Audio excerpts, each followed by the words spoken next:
And we are back. This is Black Tower Radio. I'm your host, Jake Fox. We are broadcasting live on 1040 AM, 92.1 FM, WYSL in Rochester, New York. We're joined here today by Ray McGovern, who is a retired CIA officer turned political activist. McGovern was a CIA analyst from 1963 to 1990, routinely presenting the morning intelligence briefings at the White House to the president. His CIA career began under President John F. Kennedy and lasted until the presidency of George H.W. Bush. He received the Intelligence Commendation Medal at his retirement, returning it in 2006 in protest at the CIA's involvement in torture. McGovern's post-retirement work includes commentating on intelligence issues and, in 2003, co-founding Veteran Intelligence Professionals for Sanity. Welcome to the show, Ray. Thank you very much. Glad to be with you. All right. So, the U.S. seems to be starting fires all over the world lately. The Ukraine crisis is getting worse by the day, and it seems Syria has our attention once again. It's exhausting having a real sense of care about all of this. What do you see happening here? Well, it is exhausting, and it's all very deliberate, and it's done by people who have an agenda that doesn't really speak for the American people. Let's take the Ukraine first. We started it. They're going to end it. Let me be clear here. The immediate cause of all these troubles was an effort to wean Ukraine away from the Soviet or the Russian sphere of influence into the Western, the EU, the European Union, NATO, and the heck with Russian interests. Now, anyone who knew anything about Russian history or even Soviet history would have known that Vladimir Putin or whoever was ruling in Moscow was not going to put up with people fooling around with Ukraine. And indeed, he didn't. Now, what was behind Victoria Nuland, who is the Assistant Secretary of State for European Affairs, appointed by Hillary Clinton and running things there with the help of John Kerry, the Secretary of State? What possessed her to go to the Maidan Square there in Kiev, the capital of Ukraine, and pass out chocolate chip cookies and other little favors to encourage the rioters who eventually overthrew the duly constituted, popularly elected government of Ukraine on the 22nd of February? Well, one of the things, of course, is this broad strategic thing that they thought that, well, maybe, just maybe, the Russians would allow us to wean away the Ukraine. And if that didn't happen, well, it was sort of like a no-lose situation because the atmosphere in U.S.-Russian relations would end up to be poisoned to such an extent that Putin would no longer be willing to help President Obama out, as he did in September of last year, in giving him an out of the Syrian situation where the likes of John Kerry and others wanted to have a war there and came within inches of mousetrapping Obama into a war there. And who bailed them out but Vladimir Putin, okay? Putin said that we can get these chemical weapons destroyed from Syrian government stocks, and everything came out in a nonviolent way. And it was, now, how did the neocons, the so-called neoconservatives, Victoria Nuland is a charter member, and Kerry now is a naturalized citizen of the neocons, to put it that way. What makes them tick? What makes them think that sending U.S. forces to attack Syria, and this was not to be, I would parenthetically remark, this was not to be what Kerry called a, quote, unbelievably small, limited, end quote, war. We know by the research of Cy Hirsch that it was going to be shock and awe part 2. In other words, you remember March, what was it, March 19th or 20th there in Baghdad, when we attacked there with Shockout 01. Well, that was the kind of thing that was going to happen over Damascus and the rest of Syria. We know that. Stealth bombers, everything was at the ready. Now, why do they want to do that? Well, it's not very complicated. Bashar al-Assad, the head of Syria, was beginning to win the civil war there, despite all the help that we and the Turks and the Saudis and others had given the rebels. He was beginning to win, and Assad's forces were knocking these rebels out of the places that they had occupied for the previous 1 or 2 years. Now, it looked like Assad might be able to finish most of them off, except for some in the north, and that's not a good thing as far as Israel is concerned. Israel is a main player here. I say that because my definition of a neoconservative is a person who cannot really easily distinguish between the strategic imperatives or the strategic designs or needs of the country of Israel on the one hand and the United States of America on the other. Now, there's nothing wrong with that. I mean, everybody's entitled to their own outlook on life and their own priorities, but I do not think that these kinds of divided loyalties should be anywhere near the policy-making councils of our government, and they are. Now, let me explain in microcosm what the situation was in early September, late August of last year. Bashar al-Assad was beginning to win, right? And the rebels were taking it on the chin.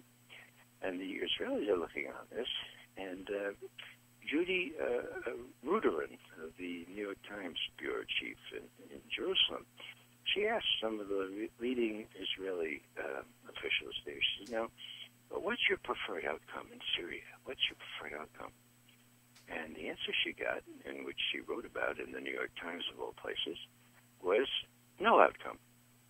And she said, come again? Your preferred outcome in Syria is no outcome? Yes, that's right. And one of the officials sort of spelled that out and said, look, the Shia and Sunni are killing each other off. Let them bleed to death. The only thing that can happen is one side win over the other. We want to see a draw here after this thing percolates for a while longer. And the unspoken thing that they didn't mention was that the draw seemed like it's not going to happen anymore because Assad seemed to be winning. So what do they want to do?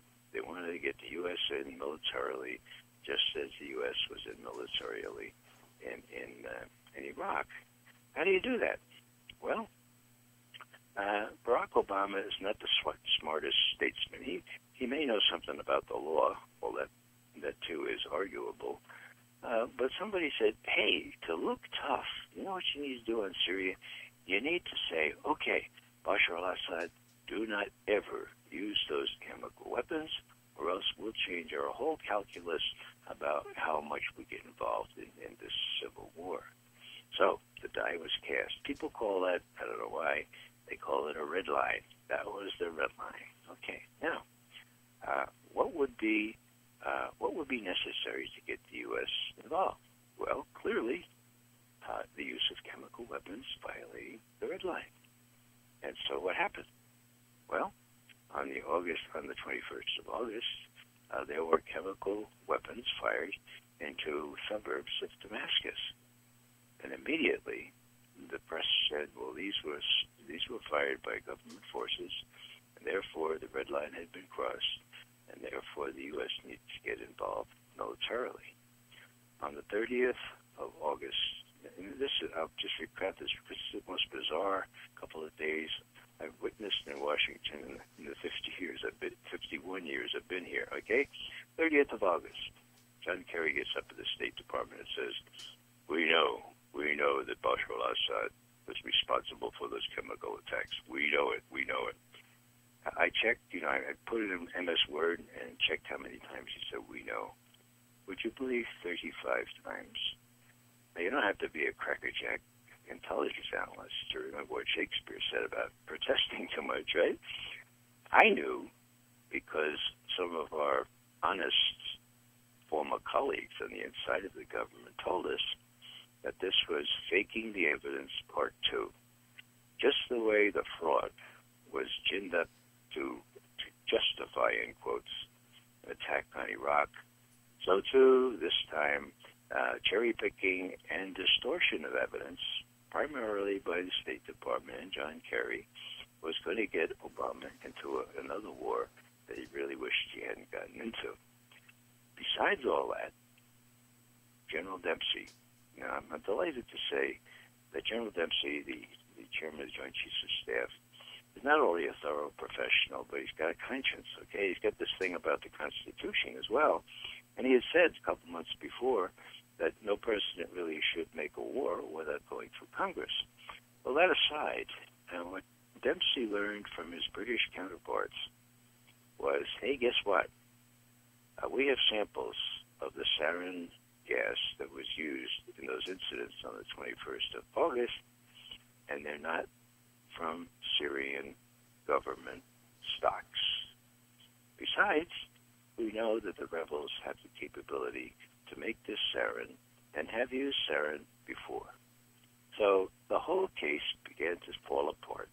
And to his credit, Dempsey went to the president on the evening of August 30th, after John Kerry had made these 35 charges. We know that Bashar al-Assad did the chemical attack. And he said to the president, look, we don't know that. John Kerry may think that's the case, although we wonder about that. But he's not telling the truth when he says, however many times he says it, we know that it was the Syrian government. Matter of fact, my colleagues in London have examined the sarin used, and it's not from government stocks. And meanwhile, my former colleagues in the CIA were telling the president that there were all manner of possibilities that the Turks and others might have been involved in helping the sarin get where it is, in order to violate the so-called red line. The other thing I just mentioned is this, because it's important. August 21st last year was 3 days after UN inspectors arrived in Damascus. And they were looking into previous use of what was suspected to be sarin gas in Syria. Now, with the UN inspectors right there in Damascus, who would have had incentive to violate the red line so blatantly? The government? It boggles the mind. Here's Bashar al-Assad and his advisors saying, hey, I know what we'll do. As soon as the UN gets in there, we'll prove to them that we're guilty. We'll fire a couple of these sarin things off, and we'll just rub it right in their nose, and if they want to report us for being guilty, so much the better. That doesn't work that way, okay? The only people that had the incentive to create a chemical incident were the rebels, and they did. And Cy Hirsch has looked into this chapter and verse, and we published on at the time. Cy is great for publishing 2 or 3 months later after he's got his all sources arrayed, and it was a put-up job. So what am I saying here? I'm saying that John Kerry got us about, I would say, what happened was this. He ended speaking his little press conference at the State Department on the 30th of August at about 4 o'clock. The president was to speak in the Rose Garden at 2 o'clock the following afternoon, which happened to be a Saturday. And everyone was expecting that, he will say, well, even as we speak, cruise missiles from the USS and the Eastern Mediterranean on our way to surgically strike against the chemical, blah, blah, blah, blah. And so there were 2,000 of us out in front of the White House, just sort of chanting, hands off Syria or whatever. We got word from the Rose Garden about 2:15 that the president had said this: we're all set to retaliate for the use of chemical weapons in Syria, but the chairman of the Joint Chiefs of Staff, General Dempsey, tells me that we could do this tomorrow just as easily. We could do it next week or next month. In other words, there is no time sensitivity to doing this. And so I'm going to go to the U.S. Congress to try to get authorization. As a constitutional scholar, I know that that's required. We were mind-boggling. I was next to speak in this little rally. I said, either somebody's doing a very, very black, sick joke, or this is the best news we've heard ever since the last attack on the country. Well, it was the best news. So now we're talking about the 31st of August, right? That's Saturday. If further proof were needed, on Sunday, John McCain and his pal there, Lindsey Graham, descend on the White House in high dudgeon. They are angry. They're red-faced angry. And they come out after 20 minutes into that little, parking place where the cameras catch them. And they both say, that chairman of the Joint Chiefs of Staff doesn't know what he's talking about. The chairman of the Joint Chiefs of Staff doesn't know. General Dempsey's the fly in the ointment. We're not going to get our war. We're not going to get our war. Wow. It was really, really so revealing. Clearly, what Dempsey had said to the president on Friday night or perhaps early Saturday morning was this: look, Mr. President, we know that you favor those tough guys and those tough women now that you got in the White House. I'm talking, Susan Rice, and now you got Samantha Power there at the UN. You have really tough women there. But Mr. President, I have to tell you on behalf of my other Joint Chiefs, how to say this? They don't know diddly about war. Okay, we do. We've been there, done that. John Kerry, well, hats off to him for sailing riverboats up the Mekong, but that doesn't make you a strategic thinker, Mr. President. John Kerry doesn't know anything about war if he thinks there can be an unbelievably limited short war in Syria. And so, Mr. President, we really think you ought to think this thing really carefully through, the more so since we find the intelligence in this instance may be just as fraudulent as the intelligence that Cheney and Bush used to, quote, justify, end quote, the war on Iraq. Now, why all this stuff about Syria? Well, it was John Kerry, and it was Victoria Nuland, and it was all these neocons who wanted us in there with major strides militarily, and that would have been idiocy for our country. Now, that all went down in the fall. Okay, it was all pretty much, except this continuing. If you listen to the pundits, they still all say that the Syrian government was responsible for the chemical attacks. There's nothing kind of changed their story, but we know that that's false. So that's September, October. Well, October, November, all of a sudden there's great unrest in the Ukraine. And the EU, the European Union, offers a take-it-or-leave-it deal to the Ukrainians. It had to do with economics. It had to do with the IMF restrictions and austerity measures and all this business that would wean them away from the influence of Russia and eventually get them into NATO. And so the president there in the Ukraine said, well, I don't know. And finally the Russians came through with a far better offer for the Ukrainians, okay? And he said, we're going to go with the Russian offer. Well, that was the catalyst for all manner of disturbances, all manner of riots, really, employing neo-Nazis, employing fascists, employing the kinds of people who during World War II persecuted Ukrainians, Russians, Poles, and Jews, all on behalf of Adolf Hitler, okay? Now, those are the kind of folks that were stoked up on the Maidan, the square there before the government buildings in Kiev, and we know that at the end there were snipers shooting not only the police, they were shooting the demonstrators themselves. The same snipers, the same weapons, the same bullets. We know that partly because the Estonian foreign minister reported that to Catherine Ashton, the so-called foreign minister of the European communities, on a phone that was intercepted. And what he said was, did you know that the government, the newly installed government here after the 22nd of February, that they're not willing to even talk about, much less investigate, the fact that these snipers, whoever they were shooting not only police, but the protesters. I think there were 50 to 80 casualties, deaths, right before that. And that was the catalyst for this, quote, revolution, which was really a coup d'etat, a putsch. And who gets in there? Well, a fellow named Yatsenyuk. You know who's he? Well, this wonder of technology, we have another intercepted conversation, this one between Victoria Nuland, the Assistant Secretary of State, and the U.S. Ambassador in Kiev. And this was a month before all this stuff happens. And she says very clearly, Yats is our guy. These other guys, they're okay, but better to let them wait in the wings, because Yats is our guy. He used to be head of the central bank. He knows the austerity measures that need to be applied. He knows what we need for Wall Street and the IMF. Yats is our guy. Now, that was up on YouTube, okay, at the end of January.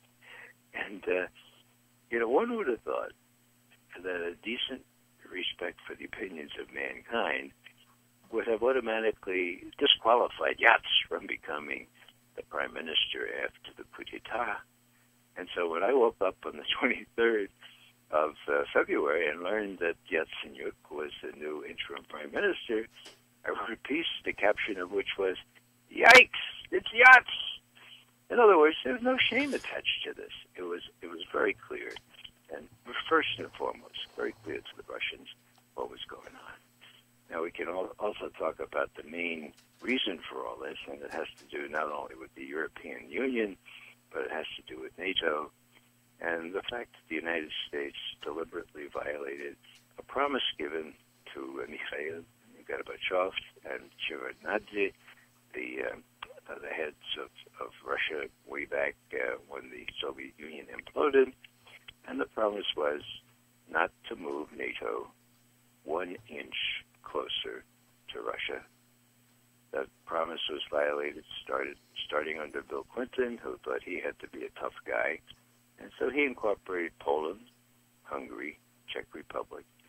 And, a decade later, you had, count them, 12 new members of NATO, okay? How many were in the original NATO? 12. So you're talking about doubling the size of NATO by encroaching on what the Russians had always considered to be their sphere of influence, and that goes in spades for the Ukraine. That's at the bottom of all this stuff. The last thing that Vladimir Putin or any respectable Russian leader would tolerate would be NATO taking over or the Ukraine becoming part of NATO. Matter of fact, and I'll stop after this here. Very few people seem to read what Putin or the Foreign Minister Lavrov say. But that used to be my bread and butter, and I still do. And there are incredible insights you can get out of what they say. It's one of the things that Putin said during a 4-hour, count them, 4 hours of the open question and answer period on the 17th of April, was this. He said, the prospect of having U.S.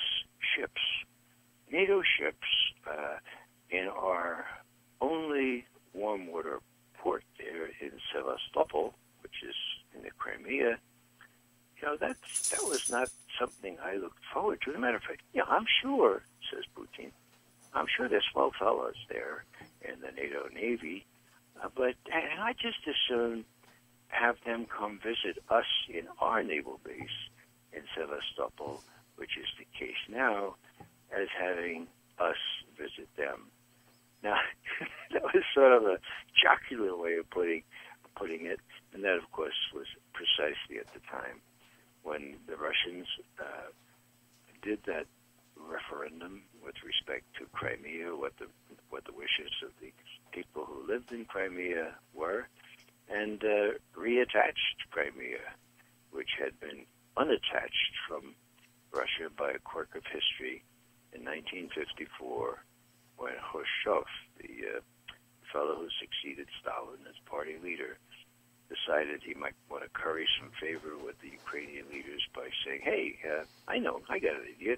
Let's give the Crimea to Ukraine. It doesn't make any difference. We're all part of the Soviet Union. Soviet Union never going to fall apart. So yeah, let's do that." And he did. Did he have a plebiscite? No. Did he have a referendum? No. What did he do? He took out a piece of paper and had a diktat. It's the literal word of diktat. So, that's the history of Crimea. And the fact that Catherine the Great, she ruled at the same time we were having a revolution here in the United States, the fact that it was she in the late 1700s that extended Russian rule down to as far as and including the Crimea, that spoke volumes. That not only meant strategic significance, she was the first one to have the strategic naval port there in Sevastopol, but also meant that Ukraine and that whole area, which is the cradle of Slavic civilization in and around Kiev, that's where the Slavs began to prosper, and not until the 9th century after Christ, okay? And the Russians, the Belarusians, and the Ukrainians are all really one stock, one Slavs, and many of them share the Russian Orthodox faith. And it's a lot more than just strategy here. It's civilization. It's a very deep kind of deep-seated patriotism and nationalism, really, that we just won't abide NATO encroaching any further toward the east. And Putin, I think, has made that very clear. Hopefully, our policymakers will realize that they've overreached, that there's been one regime change too many, okay, and that with all the problems Ukraine has, adult people can get together at the bargaining table and figure them out, because Ukraine is not a basket case as long as you throw the corrupt officials out and get some new leadership in there and take advantage of their natural resources, their black earth, and their considerable skills. It's not a basket case. They can make a viable Ukraine, but it has to be the Ukrainians themselves with the real help from Russia and from the United States. And I hope that when our president meets with Putin at Normandy, which is that day after tomorrow, on the 6th of June, to mark the victory, during which we were allies. Okay, the United States and Russia were allies. The victory where we came in on the 6th of June, 1944, after the Russians had been fighting the Nazis and the German army since the Germans invaded Russia in 1941. So you count the years, and you count the casualties, and you realize that there are lots of people my age who their fathers or their uncles or maybe their brothers fought in that war, a war which cost the Russians, best estimate, 25 million killed, okay? Wow. That's total, army and civilians. And as the Russians look at us, they say, well, it's really nice that, great invasion there in Normandy, but why'd you have to wait? Why'd you have to wait till June? Why'd you have to wait till the last year of the war? Now, there were reasons for that. But if I were a Russian, it wouldn't take me much to be suspicious, because there were people in this country that were just as happy to see the Nazis and those terrible communists kill each other off, just as Israelis like to see the Sunni and Shia at each other's throats. It makes everything more peaceful for the other parties. Sorry to carry on so long here, but there's an awful lot to talk about. Oh, I mean, it's fine. I mean, you have an extensive knowledge of the Soviet Union. I mean, you were a Soviet expert at your time in the CIA. So, I mean, I ask you, what lengths do you see the Russians going to protect their interests in the Ukraine? Well, I'll just pick up on that Soviet expert or Russian expert thing. I used to be. And when the Soviet Union imploded, 1990, 1991, it was a real bummer for me because I became an expert on a country that no longer existed. I'm kidding, of course, but for the longest time there was not much call felt to be needed by people who knew something about Russian history. Now there is, and now I'm pleased to be asked about why they feel so deeply about these things. And maybe we can go into a little bit about Russian civilization, Russian history. As far as how far they're willing to go, well, I think if I were Putin, I would be saying, there are a lot of people who would just love to see us invade the eastern Ukraine. Why would we want to do that? The only thing we want to do is keep Ukraine out of NATO, keep it out of the clutches of the IMF and the European Union, which wants to make it the kind of basket case that Greece is, a supply of cheap labor. And so what Putin can do, in my view, is just kind of sit back and say, look, if the Americans don't realize this till now, well, it won't be long before they do. We have the high cards here. Not only is geography in our favor, not only is it a very marginal national security interest for the United States, what happens in Ukraine, it's of national interest, strategic interests here. And I think people are beginning to realize that, says Putin. And so what I'll do is say, hey, we provide an awful lot of natural gas for you all. And sure, the summer coming on, you don't need so much, but think about next winter. Now, if you don't pay up, and the last figures I've seen is that Ukraine owes Russia between $3 and $5 billion in arrears for payments of natural gas, and the natural gas not only flows to the Ukraine, but through the Ukraine to Western Europe. If you don't pay up right quick, or at least pay a portion of what you own, we're going to ratchet up the price, and we're going to think about how much more we should give you for free or for these discounted prices. In other words, the Russians have a lot of economic leverage here. Indeed, when it comes to this key natural resource of natural gas, Russia has Western Europe pretty much over a barrel. Last time I checked, 30% of the natural gas that Western Europe needs comes from Russia. And the biggest development to eventuate out of all this is the deal that Putin signed in Shanghai 3 weeks ago with the Chinese. Now, 400 billion, B with a B as in boy, okay, dollars worth.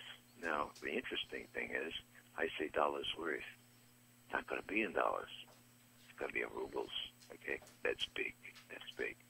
Now, 30 years. 30 years is going to take. But during those 30 years, the Chinese will be helping the Russians create the infrastructure to exploit these natural gas fields in Siberia and elsewhere that have been explored to the point of knowing that there's an awful lot of natural gas there, but really haven't been tapped to the degree they need to be to satisfy domestic consumption needs in China and elsewhere. So what's the bottom line there? The bottom line there is that Putin is sort of part of stroke of luck here. They've been working on this deal since Putin went to Beijing back 10 years ago, and he signed this agreement. We're going to work on this major strategic sale of natural gas to China, and it's going to be a real big deal. Okay, now, everybody kind of yawned, right? Yeah, right, we'll see. Well, they've been working on it for 10 years, and when Putin got to Shanghai 3 weeks ago, the deal was just almost ready, right? And guess what? The incentive was so high on the Russians' part particularly, but also on the Chinese part, that they stayed up all night. And Putin said, you will figure this thing out. We will make a deal. And they did. Now, what does that mean?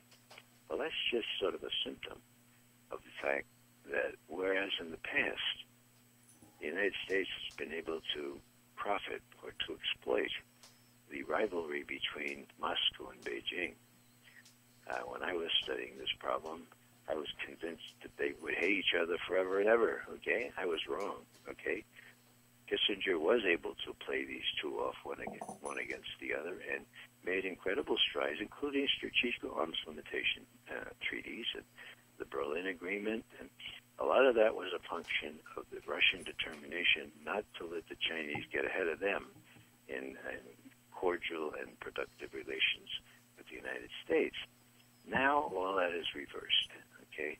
Sure, it came over a period of 2 decades, but now what you saw symbolized by this incredibly large economic agreement, the $400 billion for natural gas from Siberia, that's a symbol of the fact that Russia can turn to the east. It's got other customers that really want its natural resources. It's got other customers for its military production. It gives more military aid to India and to China, not aid but sales, than ever before. So looking at it as I can, there are some advantages to be an old guy, you know, looking at it from a 51-year perspective. Whereas back in the 60s, I was convinced the Russians and Chinese would never be able to deal successfully with each other and that we could always take advantage of that antipathy. Right now, they've been working out not only a modus vivendi, but a rapprochement, which puts us in the position where we can be dealt with in the same way that we tried to deal with them, and successfully so, back in the 70s. That's big. That's very big. And if Barack Obama really believes his rhetoric when he says at West Point, as he did recently, well, you know, those who say that the U.S. is not in the strongest position ever in its history is either misguided or politically taking political shots at me. Now, if he believes that, that's really mischievous, because a bright light guy like that should not be so ignorant of the trends in history here, where the U.S. is losing big time. And how does the Ukraine fit into that? Well, the Ukraine, I think, was the last straw. I talked about NATO. I talked about the promise that was given.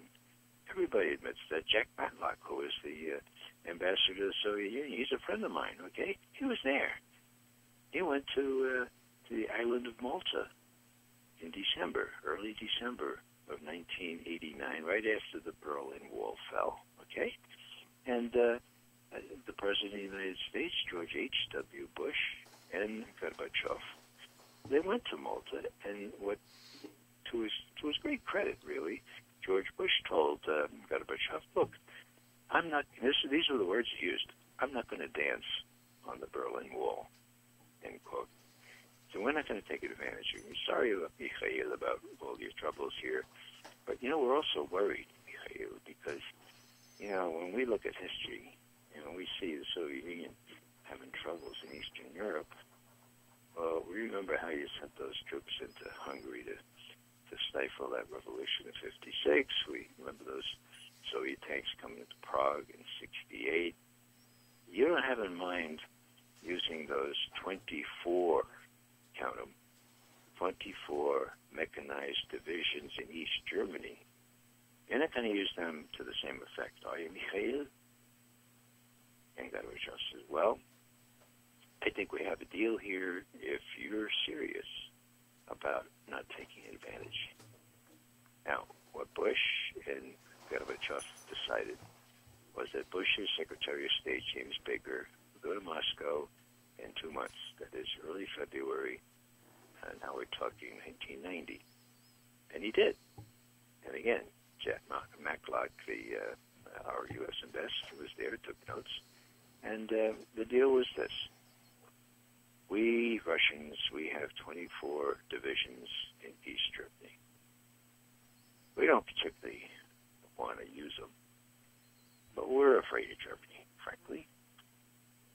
After all, when you look at the history of the last couple of centuries, we've been attacked through or by or Napoleon or Nazis. We don't want that to happen again, and so we don't want a big bellicose, reunified Germany. Okay. Now, I mentioned before the Russians lost 25 million in World War II. Okay, so you kind of get an idea of how the chill might have gone up Gorbachev's back at the thought of a reunited Germany. Well, Baker was really smart, and he played it this way. And I have this directly from Matlock. Baker said, "Look, Mikhail, think about it.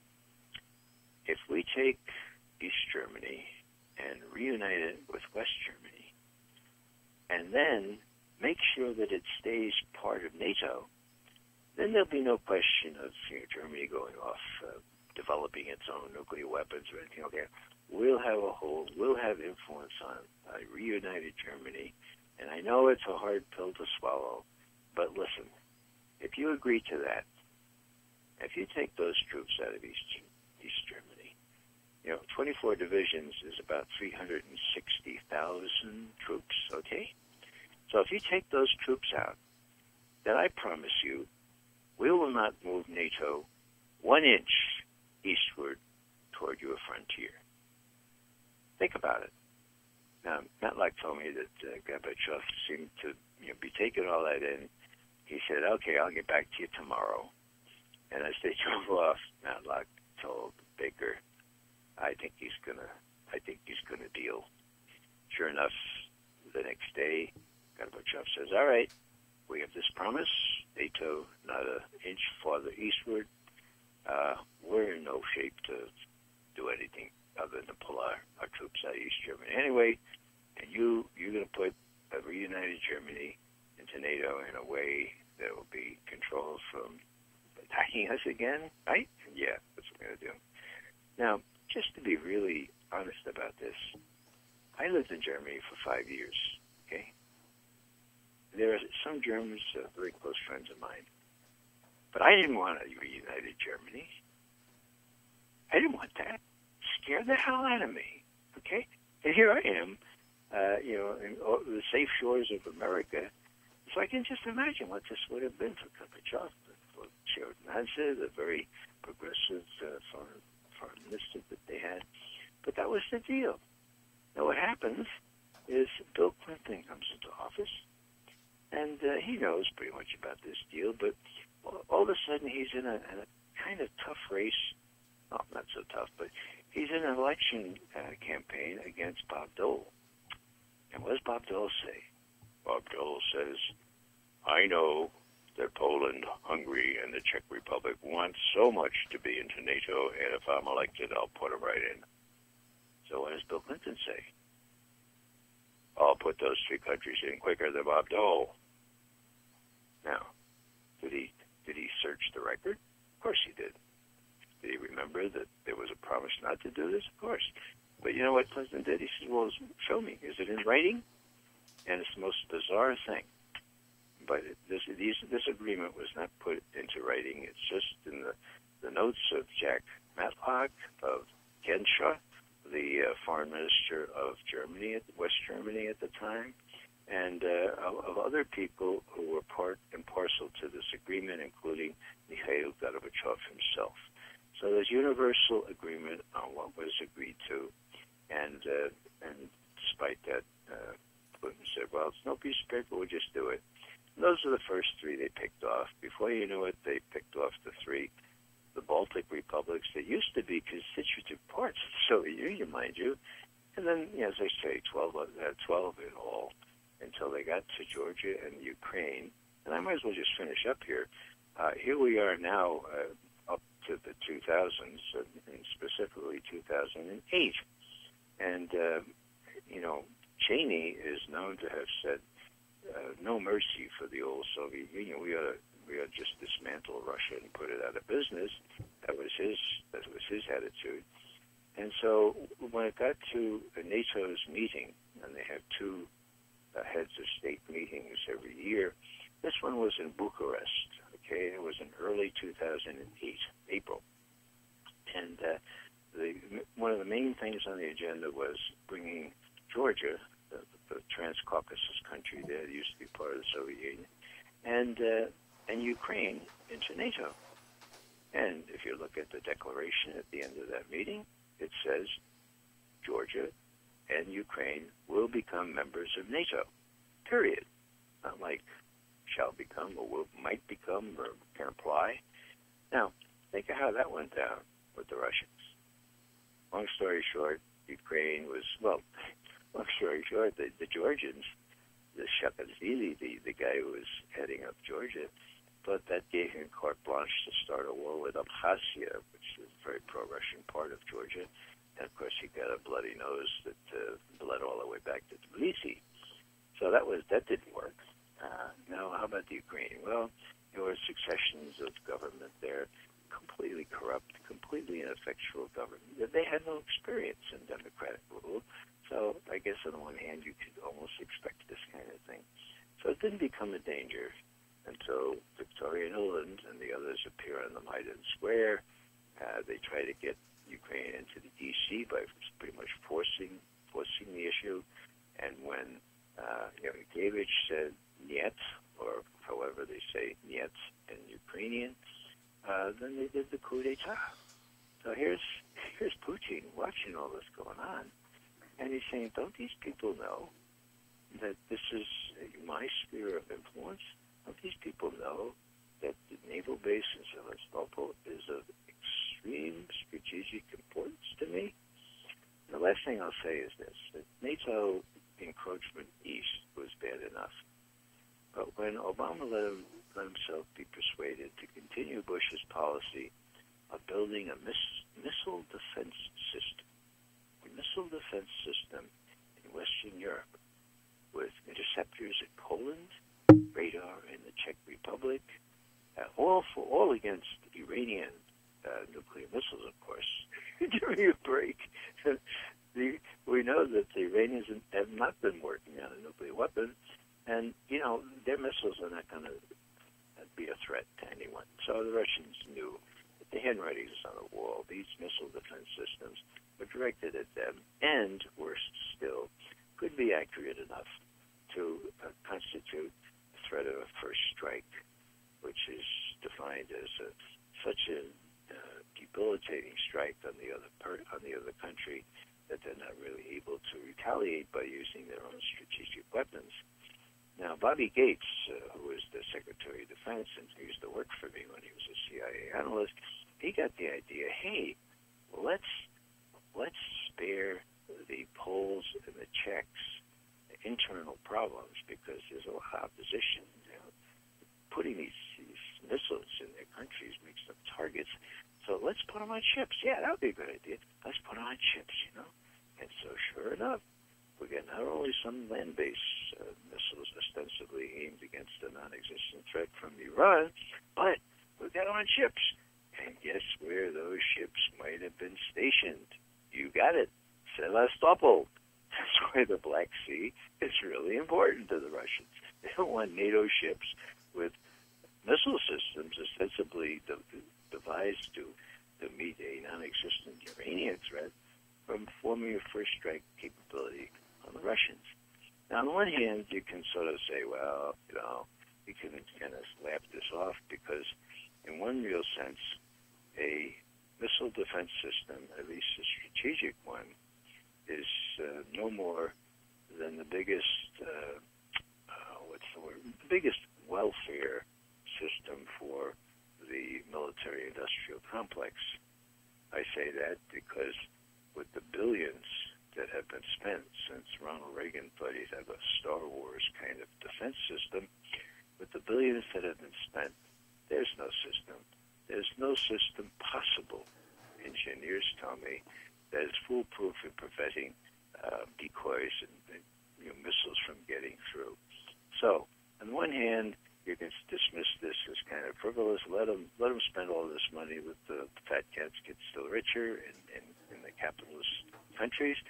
But if I'm Putin and I'm listening to my military advisors, and they tell me that, we can't rule out the fact that the Americans will think that they can have a first-rate capability against us and that they can use that to pressure us for this or that concession, then Putin has to be worried about that. And the last thing he's going to do the very last thing he's going to do is let Ukraine slip away and let U.S. missile defense ships be based in Sevastopol. So, where do you see the U.S. as a result of a lot of these foreign policy decisions in say, 10 years' time? Because I see America becoming increasingly isolated. Well, that's the $64 question. The way I answer that last month or so is that I have 9 grandchildren, right? And I've asked 4 of them to make sure they major in Chinese, and 5 of them to make sure they major in Russian. Now, that's a frivolous way of saying it, but the U.S. is in decline. And it will be necessary to work with other countries in a much more equal way. And I'm just hoping that Obama and his successors will get it out of their head that we are what they call, quote, the sole indispensable country in the world, end quote, because we're not. We may have had pretensions to be, way back after World War II, it was almost the case. You could almost say that after World War II. After the Soviet Union imploded, you could almost say that. No more can you say that. Now, I just ask people to put themselves in the position of people like Vladimir Putin, or the head of China. Okay, and here's the president getting up, as he did right after he was elected the second time, saying, well, I still think that we're the sole indispensable country in the world. And he said pretty much the same thing at West Point. Now, for those of your listeners who were educated as I was and know the difference between antonyms and synonyms and homonyms and all that kind of stuff, I would ask, okay, indispensable. What's the antonym for indispensable? Okay? Right. Dispensable. So, and this is not jocular, okay? This is how people look at the U.S. saying this, okay? If the U.S. is the sole indispensable country in the world, ipso facto, all other countries are what? Dispensable. Now, that doesn't win you any points abroad, particularly when it's transparently untrue. We have to get along with other countries. We can't be the people that think they can be involved everywhere. Look what happens when you get Iraq and you get Libya. Iraq and Libya are basket cases now because we thought they were the sole indispensable country in the world, or very, very special. We're very special. Well, in a curious kind of way, and this may be a funny way to comment on this, but I cringe. I cringe when the president ends his speeches, says, God bless America. Well, number one, I know a little bit about biblical Hebrew scriptures and Christian scriptures, and there's not one iota of evidence in either of those scriptures that it's okay to use the imperative mood to instruct God as to bless and who not to bless. Okay, so that's number one. Number two, why doesn't he say, God bless us all? And if he wants to, he can say, and especially the United States of America. Because if you end every speech with that, and people tend to read these speeches abroad or listen to them, they get the idea that we really do think we're so special that we can throw our weight around in any way we wish. And it's just fact now that we're not going to be able to get away with that anymore. The sooner we realize that, the better. The sooner the president gets some guts, faces into these decisions. And for example, on the ballistic missile, on the missile defense system, a couple of years ago, when the president was thinking about, when he was preparing for re-election, he was meeting with the then Russian President Medvedev. Okay, I think it was out in Singapore or somewhere out in the Far East, and he was overheard on the microphone where Medvedev had raised this ballistic missile system, saying, we're not dumb. We know that's not really against Iran. And what Obama was overheard saying was, well, just give me some time. Right now I'm focused on the election. I'll have a lot more leverage. I'll have a lot more of a leeway once I'm reelected. Well, what happened to that? I'm afraid what happened to that is that the very fat cats, the people who make these systems and profiteer from them, I don't say profit, but profiteer from them because they're never going to work. And they have more control over Obama than anybody else, and that's a very sad state of affairs. A little comment on that. When I used to be responsible for reading Pravda and Izvestia every morning, I used to be amused by some of the phraseology there. They used to talk about Wall Streetskие kradotitsy. Okay, now what does that mean? Well, Wall Streetskие, you can get, that's the adjective, Wall Street. Krov is blood. Pit is drink. So kradotits, that's a bloodsucker. So Wall Streetskие bloodsuckers. Okay, I say, well, oh man, that's really a bit overdone, huh? Well, look what happened. Huh? Look what happened in 2007, 2008, 2009. The Russians were right. The powers that be in this country don't care much about the rest of us, and that's what we have to fix. Now we still have some time and some leeway and some leverage to do that, but it's going to take more than electing the kinds of folks that we have been electing. It's going to take people taking risks out in the street, people doing civil disobedience, indicate that we're not going to put up with becoming serfs to an upper class of the 1% that calls all the shots. That's going to happen abroad, and I hope it happens in this country at least as early, and because it's far too long.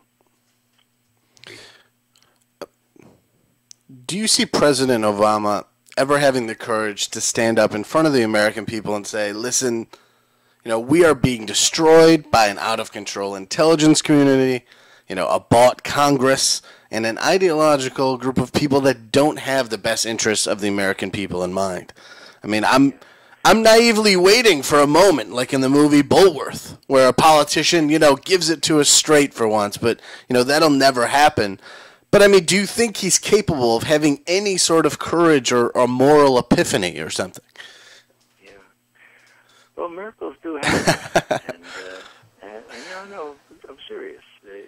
John Kennedy was one of the biggest offensive war makers when he came in, and then he experienced the crucible of the Cuban Missile Crisis when he and Khrushchev jointly realized, that if they hadn't acted more responsibly, if, in fact, they had listened to their top military advisors, they would have been responsible for incinerating half the world, okay? Now, one doesn't wish that kind of baptism of fire for Obama, but as long as he stays in this kind of academic, legal sort of make-believe world and has no feel for innocent suffering, the kind that has been inflicted on the Iraqis, the Afghans, the Libyans, and so many others, then it's going to be hard for him to have this kind of conversion, but we have to keep chipping away at it. And the way I look at it, if it doesn't happen in my time, well, at least I'm going to do everything I can in the interim. And I think that one of the things that we need to be sensitive to is, as I go around the country speaking, there's a kind of despair, there's a kind of people are saying, I'm discouraged, and I say to these people, that's not allowed. Well, I'm disgusted. That's allowed, okay? Discouraged, not allowed.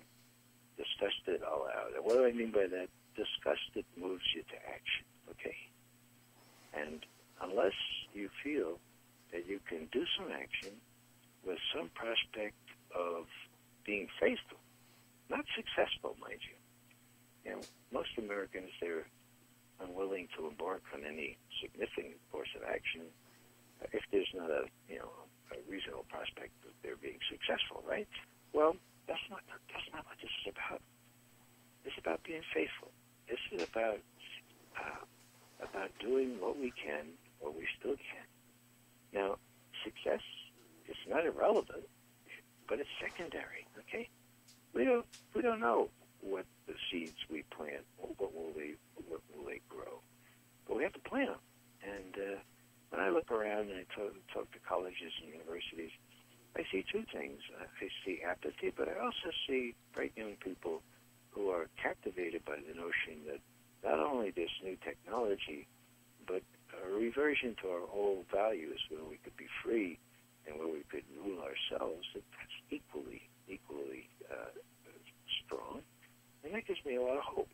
Not that anything will change next year, but my grandchildren will profit from having studied Russian and Chinese, I hope, but we'll also have a kind of country that was the case 50 years ago when John Kennedy persuaded the likes of me to come down here to Washington and try to figure out how we could do something for our country and not ask what our country could do for us. There are still a lot of us around, and a lot of us are trying real hard still. We hope that our example will inspire others, because what we need is everybody to get into this game. Well, I'll play devil's advocate here, and I'll ask you this. Is failure the only option? Is the only option for America to fall flat on its face against multiple superpowers, Russia and China, for the American people to wake up and take the power that is theirs? I mean, is shame the only thing that will bring about change in this country? That's a really good question. I don't know. I don't know the answer to that. But, we have certain, geographic and other advantages. We're still an incredibly rich country. And we do have the protection that two oceans give us. We have a basic history that is akin to none.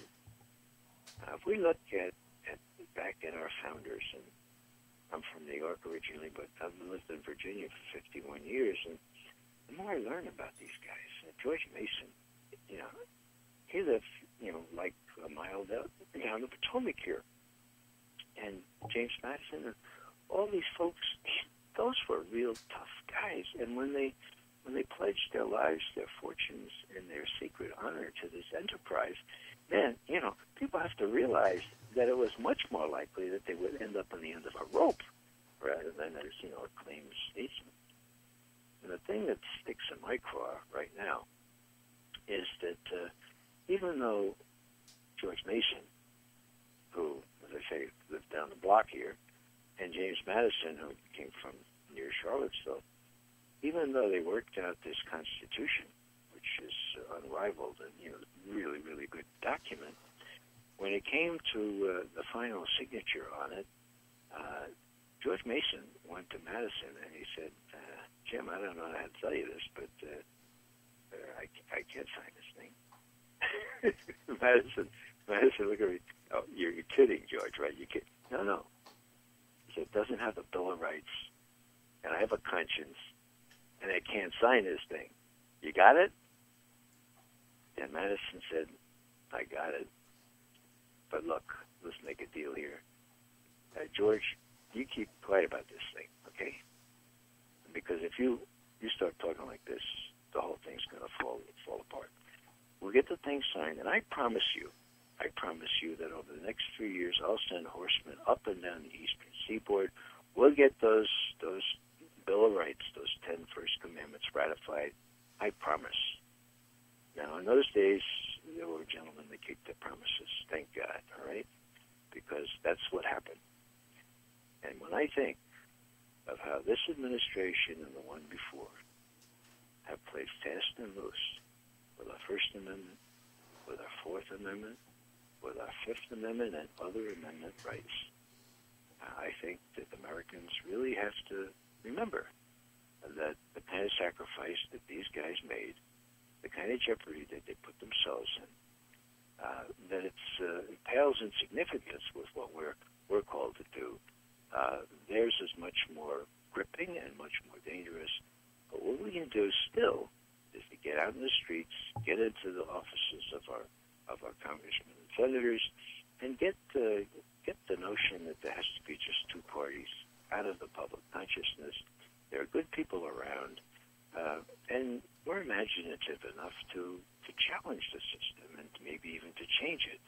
Big thing is not to be discouraged, but to be disgusted, because disgust will lead us to the kind of actions that we can all take. It might not bear fruit right away, but the doing of them, the good is worth doing because it's good. Results are not unimportant, but they're secondary, and over the long run, the results turn out well, as we see in all aspects of life. So that's my hope, that Americans will meet this challenge, and I like to think they will.